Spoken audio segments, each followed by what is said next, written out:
Hallelujah. मैं परमेश्वर पिता का धन्यवाद करता हूँ फिर से एक बार कि अवसर दिया मैं आप लोग के बीच में आकर परमेश्वर के वचन को बांट सकूं, इसलिए मैं धन्यवाद करता हूं। और मेरे प्रियो, मैंने आज जो आपके लिए वचन लाया है परमेश्वर का, वो पाया जाता है यशायाह नबी की किताब उसका 54 अध्याय पहला वचन। यशायाह नबी की किताब उसका 54 अध्याय पहला वचन। यहाँ पर कुछ इस प्रकार से लिखा हुआ है, हे बांझ तू जो पुत्रहीन है, जय जयकार कर, तू जिसे प्रसव पीड़ा नहीं हुई, गला खोलकर जय जयकार कर और पुकार, क्योंकि त्यागी हुई के लड़के सुहागिन के लड़कों से अधिक होंगे। यहोवा की यह वाणी है। आमीन। हालेलुया। परमेश्वर पिता का धन्यवाद करते हैं इस सुंदर वचन के पढ़े जाने के द्वारा कि प्रभु हम सभी को आशीष कर रहा है इस समय। और मेरे प्रियो, कुछ समय हम इस वचन की गहराइयों को हम जानने का प्रयास करेंगे कि ये वचन हमें इस वक्त क्या सिखाता है, इस वचन के द्वारा हम क्या सीख सकते हैं। बस इस वचन में हम कुछ समय ध्यान लगाएंगे कि प्रभु इस वचन के द्वारा हमसे क्या बातचीत कर रहा है। हालेलुया। मेरे प्रियो, ये वचन यशायाह भविष्यवक्ता को उस समय प्राप्त हुआ था जब यहूदा दक्षिण राज्य को अपने एक पड़ोसी राज्य असूर से खतरा पैदा हो गया था।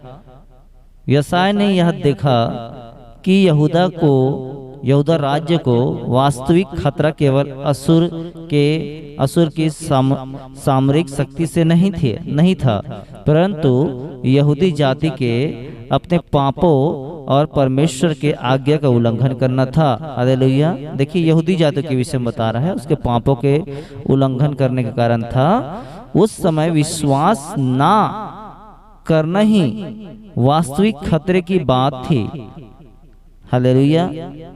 और उनके अगुओं के सामने एक धार्मिकता और न्यायपूर्ण जीवन जीने की चुनौती रखी और उन्हें चेतावनी दी कि यदि वे परमेश्वर की वाणी सुनने से इनकार कर देते हैं तो इसका परिणाम सर्वनाश या विध्वंस हो सकता है। जब यहूदा देश के बहुत से लोग बेबीलोन की गुलामी में चले गए थे और कुचले हुए और हताशा में थे, तब यशायाह भविष्यवक्ता ने यह घोषणा की थी कि परमेश्वर अपने लोगों को छुटकारा दिलाएगा और वापस उनके घर यरूशलेम पहुंचाएगा ताकि वे नए जीवन आरंभ कर सके। हालेलुया। कुछ समय हम इसी वचन के ऊपर मनन कर रहे हैं। और देखिए मेरे प्रियो, इस वचन के द्वारा मैं आपको एक बात बताना चाहूंगा। इस वचन को अगर हम दो भाग में अगर बांट देते हैं, हालेलुया, अगर इस वचन को हम दो भाग में बांटते हैं तो एक बांझ स्त्री है और एक सुहागिन स्त्री है।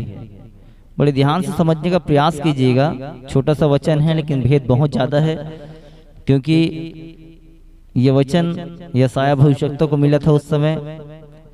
और अगर ये वचन भविष्यवक्ता यशायाह को मिला है स्वप्न के द्वारा या दर्शन के द्वारा, किसी प्रकार से अगर आया है ये वचन, तो ये रेवलेशन से भरा हुआ वचन है। हालेलुया। इसलिए हम इसको थोड़ा समझने का प्रयास करेंगे। यहाँ पर हम दो भाग में बांटते इस वचन को। पहला है बांझ स्त्री और दूसरा है सुहागिन स्त्री। अब इस वचन को अगर हम मनन करते हैं तो कई लोग कई प्रकार से बात करते हैं। कई लोगों का कहना ये होता है कि अगर बांझ स्त्री है तो आप जय जयकार करते रहिए, आपके पास बच्चे नहीं हैं, कुछ भी नहीं है, इसलिए आपके पास बहुत समय है, आप परमेश्वर को धन्यवाद करते रहिए, परमेश्वर की महिमा में चलिए। लोगों का ऐसा इस वचन के ऊपर तर्क होता है, और विवाहित स्त्री के ऊपर से बोलते हैं कि आप विवाहित हैं लेकिन उसके पास समय नहीं है क्योंकि उसके पास बच्चे हैं, घर का जवाबदारी है। ऐसे कई बातों को उनके लिए भी ऐसा उपयोग किया जाता है। तो प्राय इस वचन को हम देखते हैं कि कई लोग शारीरिक रूप से लेते हैं इस वचन को, लेकिन अगर इस वचन को हम आत्मिक रूप से देखें तो इस वचन को जब हम दो भाग में बांटे हैं, एक सुहागिन और एक बांझ स्त्री। अगर हम सुहागिन स्त्री को, मेरे प्रियो ध्यान से समझिएगा, अगर हम सुहागिन स्त्री को आत्मिक संतान या इज़राइल बना देते हैं, इज़राइल करते हैं, और त्यागी हुई को अन्य जाति या बांझ स्त्री करते हैं, हालेलुया। सुहागिन को हम इज़राइली प्रजा या उसके संतान बोलते हैं, और त्यागी हुई को अन्य जाति या बांझ स्त्री बोलते हैं, हालेलुया। यह वचन को समझने के लिए इस वचन के समय को जानना जरूरी है। यह वचन पुराने नियम के अंदर कहा गया है, और उन दिनों में ये सब जो इज़राइली लोग थे, परमेश्वर के लोग थे, परमेश्वर के बच्चे थे, उसके संतान थे, ये सब बंधुआई के अंदर चले गए थे। जिस प्रकार से हम होशे किताब के अंदर में भी देखते हैं कि होशे किताब में इज़राइल को परमेश्वर ने अपनी पत्नी कहा है, और इसलिए शारीरिक इज़राइल उन दिनों में सुहागिन, उन दिनों में आत्मिक इज़राइल उन दिनों में सुहागिन बताया गया है, हालेलुया। और अन्य जातियों को त्यागी हुई बताया गया है, क्योंकि पुराने नियम के समय में अन्य जाति को परमेश्वर ने त्याग दिया था। उन्हें पुराने नियम में कभी अपना निज प्रजा नहीं कहा था। वो इसलिए है मेरे प्रियो, अन्य जाति को परमेश्वर ने इसलिए त्याग दिया था कि अन्य जाति उस समय के अनुसार बहुत ज्यादा मूर्ति पूजा के अंदर में, गलत काम के अंदर में, और कई प्रकार के ऐसे घिनौने काम किया करते थे जो परमेश्वर की नजर में बहुत घृणित था। इसलिए परमेश्वर ने उन सभी को त्याग दिया था, क्योंकि वो कतई परमेश्वर की बातों की ओर, परमेश्वर की ओर मन फिराना ही नहीं चाहते थे। और जब हम इसको थोड़ा सा और वचन के अंदर देखते हैं, तो जब हम मत्ती रचित सुसमाचार उसका 15 अध्याय और 24 वचन पढ़ते हैं, तो वहां पर उसने उत्तर दिया कि इज़राइल के घराने की खोई हुई भेड़ों को छोड़ मैं किसी के पास नहीं भेजा गया हूँ, हालेलुया। यहाँ पर हम देखते हैं कि परमेश्वर ने अपने लोगों को या उन लोगों को जो अन्य जाति यीशु मसीह के पास आते थे, आ रहे थे, कहीं न कहीं सर्वप्रथम परमेश्वर ने अपनी सुहागिन प्रजा, अपने इज़राइली प्रजा को पहला प्राथमिकता दिया, पहला स्थान दिया कि वो लोग जो अभी भी हो सकता है परमेश्वर की योजना से भटक गए हों, हो सकता है परमेश्वर की योजना से चले गए हों, इसलिए परमेश्वर ने पहला स्थान अपने लोगों को दिया। और जब हम पुराने नियम के अंदर ऐसे कई घटनाओं को देखते हैं कि परमेश्वर अपने लोगों पर लगातार दया करता रहा, तरस खाता रहा, लेकिन उसके बावजूद भी हम देखते हैं उसके लोग लगातार गलती के ऊपर गलती करते रहे, कहीं न कहीं वो मन नहीं फिराते थे। हम पुराने नियम के अंदर निर्गमन की पुस्तक के अंदर भी देखते हैं कि कैसे वो सब बंधुआई के अंदर में थे, और परमेश्वर ने अपने दास मूसा को भेजा, मूसा को तैयार किया कि वो इज़राइली प्रजा के छुड़ौती का कारण बने, वो उसके द्वारा इज़राइली प्रजा छुड़ाया जाए। लेकिन कहीं न कहीं वो इज़राइली प्रजा अपने पुराने बातों को, अपने पुराने दिनों को याद किया करते थे। कहीं न कहीं उनको गुलामी के अंदर ही रहना पसंद आया रहा होगा शायद, क्योंकि कई बार उन लोग खाने के लिए चिड़चिड़ाया करते थे, कई बार और किसी चीज़ों के लिए कुड़कुड़ाया करते थे, और इसलिए उनके ऊपर परमेश्वर का क्रोध भड़कता रहा। बार बार परमेश्वर का क्रोध उसके ऊपर भड़कता था, लेकिन फिर भी परमेश्वर ने जो अपने बच्चों से वादा किया था, उस वादे को पूरा करने के लिए परमेश्वर ने कई बार उनको क्षमा किया, कई बार उनको चाहा कि वो सब मन फिरा ले। हो सकता है मेरे प्रियो आज भी हम मसीह में होंगे और मन नहीं फिरा रहे होंगे। हो सकता है हम पहले बहुत अच्छे रहे होंगे, पहले हम बड़ी चीजें चमत्कार भी देखा करते रहे होंगे, लेकिन आज हो सकता है कि हमको कुछ चीजें चमत्कार ही नजर ना आ रहा हो और हमको लग रहा हो कि नहीं, अब पुराना ही जिंदगी अच्छा था। हो सकता है आप परीक्षा के अंदर, समस्याओं के अंदर में होंगे और आपको लग रहा होगा कि नहीं, हमारा पुराना ही जिंदगी अच्छा था। मेरे प्रियो याद रखिए, जब आपके लाइफ के अंदर ऐसा कुछ हो रहा है, आपके जीवन के अंदर अगर ऐसा कुछ परीक्षा चल रहा है, तो याद रखिए कुछ तो बड़ा होने वाला है आपके लाइफ के अंदर में, यीशु मसीह के सामर्थी नाम में। हालेलुया, कुछ तो बड़ा होने वाला है, क्योंकि मैंने अपने जीवन के अंदर इन बातों को बहुत गहराई से देखा है। क्योंकि परमेश्वर कभी नहीं चाहता कि उसके बच्चे तकलीफ के अंदर में जाए, परेशानी के अंदर में जाए। परमेश्वर जो कल था, आज है और युगन युग एक सा परमेश्वर है। वो जो कल करने योग्य था वो आज भी आपके लिए करने के लिए तैयार है और आगे भी आपके लिए करना चाहता है। क्या आप और मैं आज तैयार हैं उस परमेश्वर के अनुग्रह में चलने के लिए? परमेश्वर ने अपनी कलीसिया को अपनी दुल्हन कहा है। क्या आज हम उसके दुल्हन तैयार हैं उस परमेश्वर के साथ जाने के लिए? आज हम देखते हैं लोग परमेश्वर के दूसरे आगमन का इंतजार कर रहे हैं। कई चिन्ह भी है जो इस समय पूरा होते जा रहे हैं लगातार। क्या आज अगर परमेश्वर आपके पास आ जाए तो क्या आप जाने के लिए तैयार हैं? कहीं ना कहीं लोगों के अंदर कुछ ना कुछ तो बातें हैं। आज लोगों के पास बहुत समय है, लेकिन उस समय में भी एक ही चीज चल रहा है। कोई वीडियो गेम्स के अंदर में है, कोई मूवी देख रहे हैं, कोई गाने सुन रहे हैं,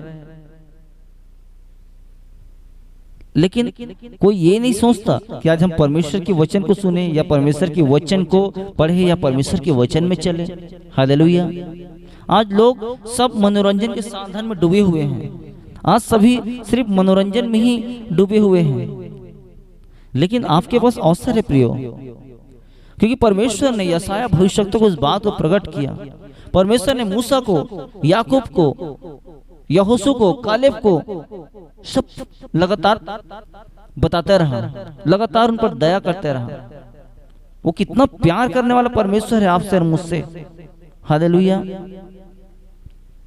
हम देखते हैं जब उसने मत्ती 15 की उसके 24 में एक ऐसे व्यक्ति को उसने कहा कि मैं इज़राइल के घराने के कोई ही भेड़े को छोड़ किसी के पास नहीं भेजा गया हूं। हालेलुया।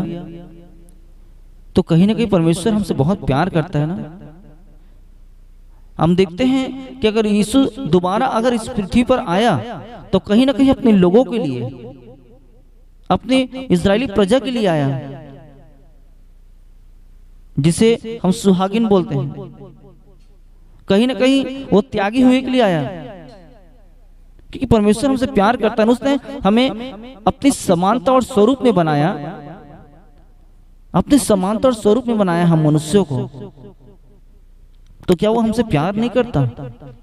ये बात अलग है कि किसी के श्राप के कारण, किसी के पाप के कारण, किसी के विवाद के कारण लोग बढ़ते गए, उसी प्रकार से जातियां भी बढ़ती गई। लेकिन परमेश्वर ने शुरू में किसी प्रकार से कोई जाति नहीं बनाया था। उसने तो सिर्फ आदम और हवा मनुष्य को बनाया था, अपनी समानता और स्वरूप, अपने समान और स्वरूप में बनाया था उसने। ना कोई ये नहीं कहा था कि तुम इस जाति का होगा करके। हालेलुया। और जब हम मत्ती का 15 अध्याय का 27 वचन पढ़ते हैं तो वहां भी एक ऐसे कनानी स्त्री के विषय में है, उसके विश्वास के विषय में है। उसको मैं पढ़ना चाहूंगा। उसने कहा सत्य है प्रभु, मैं शॉर्ट में पढ़ दूं सब चीजों को। उसने कहा सत्य है प्रभु, पर कुत्ते भी वह चूर चार खाते हैं जो उनके स्वामी के मेज से गिरते हैं। हालेलुया। देखिए एक ऐसी स्त्री, कनानी स्त्री, जिससे किसी प्रकार से लोग संबंध नहीं रखते थे, सामरी स्त्री से। वहां पास एक जगह यीशु ने कहा सामरी स्त्री से बातचीत किया, कनानी स्त्री से बातचीत किया, और उस समय के लोग किसी प्रकार से सामरी से, कनानी से और ऐसे कुछ जाति जिससे कुछ संपर्क नहीं रखा करते थे। उनको बहुत ज्यादा लोग तुच्छ जाना करते थे, क्योंकि वो कहीं ना कहीं सब मूर्ति पूजा के अंदर और ऐसे कई कामों के अंदर में विलिप्त थे। इस कारण उनको सब लोग त्यागे हुए थे, छोटा समझते थे उनको। लेकिन इस कनानी स्त्री के विश्वास के द्वारा अगर हम देखते हैं तो इस कनानी स्त्री के विश्वास के द्वारा परमेश्वर ने अन्य जातियों पर भी दया की। परंतु अन्य जातियों ने यानी त्यागी हुई ने अपना विश्वास को सिद्ध कर दिया। उस कनानी स्त्री ने अपने विश्वास को सिद्ध कर दिया। जो आशीष ये इजरायली लोग नहीं ले पाए, जो आशीष उसके सुहागिन लोग नहीं ले पाए, उसे अन्य जातियों ने ले लिया। वो त्यागी हुई नहीं, वो बांझ स्त्री ने ले लिया उसको। हालेलुया। इसलिए अन्य जाति को बांझ अर्थात त्यागी हुई कहा गया है। और जब हम देखते हैं इसका थोड़ा सा और गहराई से अध्ययन करते हैं कि कैसे परमेश्वर ने अन्य जातियों पर दया किया। मेरे प्रियो, मैंने शुरू में आपको बताया था, इस वचन को मैंने दो भाग में बांटा है। पहला जो भाग है वो है सुहागिन स्त्री अर्थात उनकी इजरायली प्रजा या आत्मिक प्रजा बोल सकते हैं, और दूसरा है बांझ स्त्री जो है अन्य जाति त्यागी हुई। मैंने इसे दो भागों में बांटा है और मैं अभी तक उसी भागों के ऊपर मैं आपको लेके चल रहा हूँ। लेकिन अभी तक मैं बता रहा था कि कैसे परमेश्वर के लोग जो जिसे परमेश्वर ने चुना था, कैसे वो लोग ही त्यागते थे, कैसे वो लोग दूर भाग रहे थे परमेश्वर की योजना से, कैसे परमेश्वर की राह में नहीं चलना चाहते थे। लेकिन यहाँ पर यीशु मसीह आकर नए नियम के अंदर में अन्य जातियों पर भी उन बातों को प्रकट किया और उन अन्य जातियों पर भी इस बात पर दया हुआ। परमेश्वर का दया अन्य जाति पर भी हुआ। एक स्त्री के द्वारा ही परमेश्वर ने दया कर दिया। हालेलुया। और गलातियों की पत्री में उसके 3 अध्याय और 7 वचन में जब हम पढ़ते हैं तो देखिए परमेश्वर क्या बोलते हैं उस जगह में। तो यह जान लो कि जो विश्वास करने वाले हैं वही इब्राहिम के संतान हैं। हालेलुया। देखिए अब जो विश्वास करने वाले हैं, पहले तो अपने इजरायली लोगों की बात कर रहा था और अदर लोगों की बात कर रहा था, लेकिन अब यहाँ पर सिर्फ विश्वास का बात है। विश्वास करने वाले ही इब्राहिम की संतान हैं। इसलिए परमेश्वर ने वादा किया था कि मैं तेरे वंश को आशीष दूंगा और निश्चय तेरे वंश को आकाश के तारों गण और समुद्र के रेत के कणों के समान अनगिनत कर दूंगा और तेरे वंश अपने शत्रुओं के नगरों को अधिकारी होंगे। हालेलुया। कहीं ना कहीं हम भी वाचा के संतान हैं। कहीं ना कहीं परमेश्वर ने हमसे बहुत प्यार किया है, क्योंकि उसने तो नर और नारी करके मनुष्यों की सृष्टि की है ना। कोई जाति या भेदभाव करके तो सृष्टि नहीं किया है। परमेश्वर ने कभी किसी से भेदभाव नहीं किया है। सिर्फ वो अपने लोगों से प्यार करता था, प्यार करता है। जो लोग उसके योजनाओं में चलते हैं, जो लोग परमेश्वर की सिद्ध इच्छा में चलते हैं, उसकी इच्छा को जानने का प्रयास करते हैं, वो लोग उससे परमेश्वर बहुत प्यार करता है और वो कतई नहीं चाहता उन लोगों को परमेश्वर कि वो बंधुआई के अंदर चले जाए। कतई नहीं चाहता कि वो नाश हो जाए, क्योंकि परमेश्वर ने अगर अब्राहम से वादा किया था कि मैं तेरे वंश को बढ़ाऊंगा, तेरे वंश को आगे ले जाऊंगा, तो कहीं ना कहीं वो परमेश्वर आज भी आपके लिए और मेरे लिए करने के लिए तैयार है। कहीं ना कहीं परमेश्वर ने अन्य जातियों पर भी दया किया। जब इस बातों को और गहराई से देखते हैं तो प्रेरितों के काम उस 11 अध्याय और 18 वचन में, प्रेरितों के काम के 11 अध्याय और 18 वचन में यहाँ पर लिखा हुआ है, यह सुनकर वे चुप रहे और परमेश्वर की बढ़ाई करके कहने लगे, तब तो परमेश्वर ने अन्य जातियों को भी जीवन के लिए मन फिराव का दान दिया है। हालेलुया। देखिए परमेश्वर ने अन्य जातियों को भी जीवन के लिए मन फिराव का दान दिया है। ये वही अन्य जाति है जिसे लोग तुच्छ समझते थे, बांझ समझते थे, त्यागे हुए समझते थे, ये वही अन्य जाति है। कहीं न कहीं अन्य जाति भी लोग अपने पापों से मन फिराना चाहते थे। कहीं न कहीं अपने जीवन में वो भी चाहते थे कि हम भी परमेश्वर के राज्य के लिए आगे बढ़ सकें। मेरे प्रियो,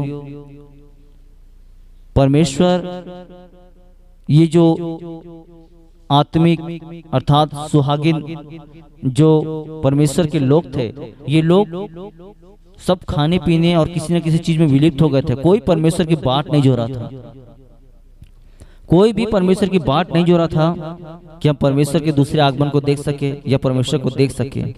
अगर ये बात जो होते रहते, अगर ये बात जो होते तो कहीं ना कहीं यीशु मसीह को सलीब पर नहीं चढ़ाते, क्रूस पर नहीं चढ़ाते। इन लोग को लगा नहीं अभी तो ऐसा कोई आएगा नहीं, और यीशु मसीह बड़े बड़े चिन्ह चमत्कारों के द्वारा प्रमाण देता रहा। यीशु मसीह कई वो पुराने भविष्यवक्ता जो लिख के चले गए थे, यशायाह के अंदर, यिर्मयाह के अंदर में, भजन संहिता के अंदर में भजनकार ने लिख दिया था। कई बातों को ऐसे परमेश्वर के लोगों ने लिख दिया था, और वो एक एक बात यहाँ पर चिन्ह, एक एक चमत्कार पूरा होते जाते, लेकिन फिर भी वो लोग जिस पर परमेश्वर दया करना चाहते थे, वही लोगों ने उसको क्रूस पर चढ़ा दिया। इसलिए उस परमेश्वर ने अन्य जातियों पर भी दया किया। जब प्रेरितों काम 14 अध्याय उसका 27 वचन में पढ़ते हैं, प्रेरितों काम उसका 14 अध्याय 27 वचन में, वहां पहुंचकर उन्होंने कलीसिया इकट्ठा की और बताया कि परमेश्वर ने हमारे साथ कैसे बड़े बड़े काम किए और अन्य जातियों के विश्वास का द्वार खोल दिया। हालेलुया। इसलिए यहाँ पर मैं विश्वास करते हैं, इसलिए परमेश्वर हमारे लिए बड़े बड़े चिन्ह चमत्कार रखा हुआ है, इसलिए परमेश्वर हम पर दया कर रहे हैं। आज हम देखते हैं कि इतने ज्यादा अन्य जाति लोग भीड़ के भीड़ परमेश्वर को ग्रहण करते जा रहे हैं।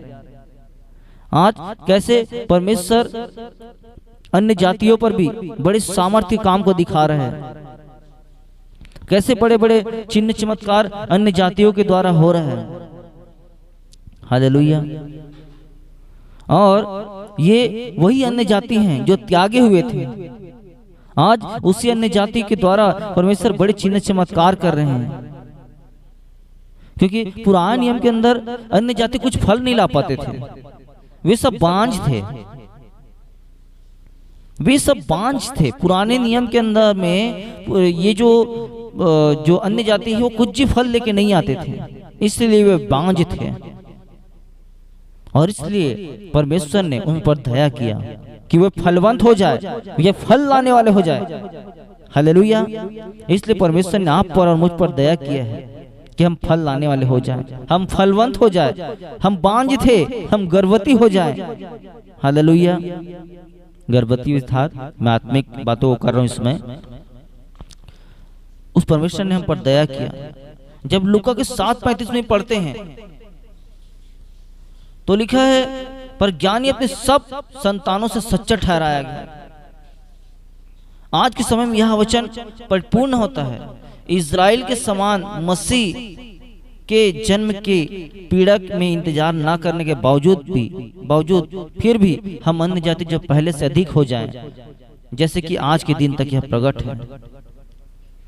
आज हर एक कलीसियाओं के अंदर आप जाके देखिए, कितना बड़ा भी चर्च क्यों ना हो, आपको अन्य जाति ही सबसे लोग मिलेंगे। वो त्यागे हुए लोग ही आज सबसे ज्यादा विश्वास के अंदर मिलेंगे आपको।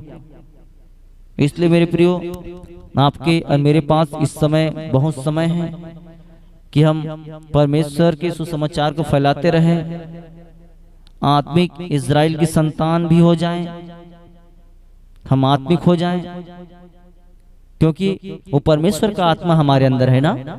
उस परमेश्वर ने अपनी आत्मा को हमारे अंदर दिया है, पवित्र आत्मा का सामर्थ्य हमको दिया है। पेंतिकुस्त के दिनों में, प्रेरितों के समय में कैसे पवित्र आत्मा अन्य जातियों पर भी उतरते थे। उस समय देखते हैं, उस समय भी लोग विश्वास नहीं करते, विवाद कर रहे थे, लेकिन परमेश्वर उस समय भी लोगों के अंदर जलाल को दिखा था कि परमेश्वर ने वादा किया है, मैं आशीष दूंगा करके।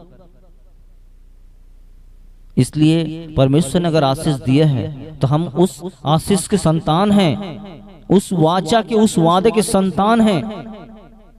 हम आत्मिक संतान हैं, इज़राइल के परमेश्वर के आत्मिक संतान हैं।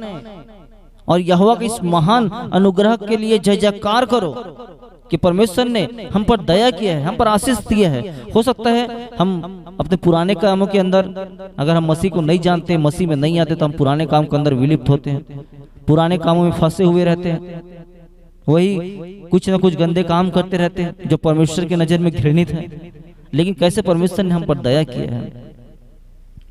जब गलातियों की पत्री उसका 3:25 पढ़ते हैं, क्योंकि तुम सब उस विश्वास करने के द्वारा जो मसीह यीशु पर है परमेश्वर की संतान हो। हालेलुया। इसलिए हम सभी प्रार्थना करते रहें लगातार कि परमेश्वर का राज्य बढ़ते रहे।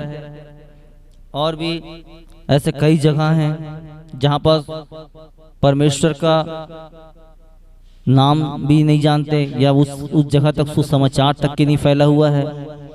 तो आप सभी उस लोगों तक सुसमाचार फैलाएं ताकि परमेश्वर का राज्य बढ़ सके। ताकि अब तक हो सकता है कई लोग उस दया से वंचित होंगे, कई लोग आज भी मन फिराना चाहते होंगे, आज भी हो सकता है वो सत्य को जानना चाहते होंगे, लेकिन वहां तक हो सकता है सुसमाचार ना फैला हो।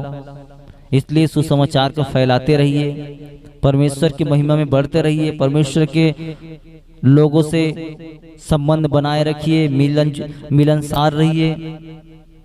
और जितना हो सकता है इन दिनों में आपके पास समय है, आप प्रार्थना करें कि परमेश्वर का राज्य बढ़ता जाए, परमेश्वर के लोग बढ़ते जाएं, परमेश्वर के चर्च और बड़ा हो जाए और बहुत सारे चर्च बन जाए। अगर हम एक गांव के अंदर, एक शहर के अंदर रहते हैं तो 10, 20, 30 चर्च बन जाए यीशु मसीह के नाम में। इसमें घोषणा करते रहिए। अगर 100 विश्वासी हैं, 1000 विश्वासी, 10,000 हो जाए, ऐसा घोषणा करते रहिए। क्योंकि जैसे आप अपने नगर को आशीर्वाद देंगे, अपने गांव को आशीर्वाद देंगे, तो जरूर वो आशीष होगा, जरूर आप उस जगह में आशीष हो जाएंगे। इसलिए मेरे प्रियो, समय है कि अपने लोगों पर परमेश्वर दया करे, तरस करे। आप सभी प्रार्थना करते रहिए इन बातों को लेकर कि प्रभु उन त्यागे हुए पर भी दया करे, जहां तक हो सकता है सुसमाचार ना फैला हो। एक वचन में अंतिम वचन पढ़ना चाहूंगा इस समय आपके लिए, रोमियो की पुस्तक उसका 15 अध्याय और 9 वचन। रोमियो की पुस्तक उसका 15 अध्याय 9 वचन। वहां इस प्रकार से लिखा हुआ है,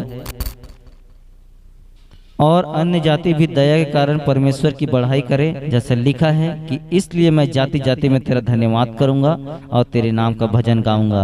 हालेलुया, आमीन।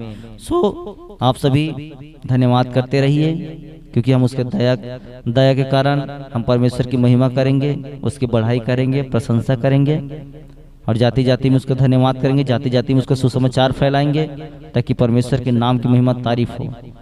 सो प्रभु इस संदेश के द्वारा आप सभी को आशीष करे, और आगे भी दुआओं में आप सभी हमें रखिएगा कि हम और भी संदेश आप लोग के बीच में मैं लेके आ सकूं। इसलिए आप सभी को धन्यवाद। आइए हम इस समय एक प्रार्थना करेंगे। Hallelujah, hallelujah, hallelujah. धन्यवाद करते हैं प्रभु जी। धन्यवाद के साथ एक बार फिर से आपके प्रिय बेटे प्रभु यीशु नासरी के नाम से आपके अनुग्रह के सिंहासन के निकट आते हैं, आपकी चरणों के चौकी माते हैं प्रभु जी। और इस सुंदर दिन, सुंदर समय के लिए हम धन्यवाद करते हैं कि आपने अवसर दिया प्रभु, कि आज जो वचन आपने दिया था प्रभु, उस वचन को मैं आपके लोगों तक पहुंचा सकूं, उस वचन को बांट सकूं। इसलिए मैं आपका धन्यवाद करता हूं। और प्रभु आज ये वचन जबकि बोया गया है, आज 30 नहीं 60 नहीं, लेकिन 100 गुना फलवंत हो जाए यीशु मसीह के सामर्थी नाम में। और प्रभु आज जितने प्रिय भाई और बहन इस वचन को सुन रहे हैं, एक एक के जीवन में आप काम कीजिए परमेश्वर पिता। हो सकता है आज कोई समस्याओं के अंदर या किसी बातों के अंदर चिंता में, परेशानी में होंगे। सारी समस्या, परेशानी, चिंता यीशु के नाम से दूर होने के लिए घोषणा करते हैं। हर एक बीमारी यीशु के नाम से जाओ, चले जाओ, छोड़ो यीशु के नाम में। हर एक समस्या यीशु के नाम से दूर हो। हर एक बिजनेस का समस्या यीशु के नाम से दूर हो जाए। हर एक फाइनेंशियल हर एक फाइनेंस का ब्रेक खुले यीशु के नाम में। और प्रभु मैं चाहता हूँ परमेश्वर पिता अपने लोगों पर दया कर। कई बातें प्रभु जी जो आपके लोगों के अंदर में है परमेश्वर पिता, कई समस्याओं के अंदर आपके लोग चल रहे प्रभु जी, एक एक लोगों को आप आशीष कीजिए प्रभु जी। एक एक बीमारी जो गुप्त है, गुप्त अंगों का समस्या यीशु के नाम से दूर हो जाए प्रभु जी। सीने का समस्या, कमर का दर्द, चाहे यीशु के नाम में। अब प्रभु अपने लोगों पर दया कर, तरस खा प्रभु। आपके लोगों पर आपने दया किया, तरस खा, इसलिए धन्यवाद करता हूँ। आपने अवसर दिया कि हम इस संदेश को आपके लोगों तक पहुंचा सके, इसलिए भी आपका धन्यवाद करते हैं। और सारी बातों में आपको आदर महिमा देते हैं। दुआ सुना है इसलिए आपका धन्यवाद। दुआ यीशु के नाम से मांगते हैं, आमीन। हालेलुया। प्रभु आप सभी को आशीष करे। जय मसीह की।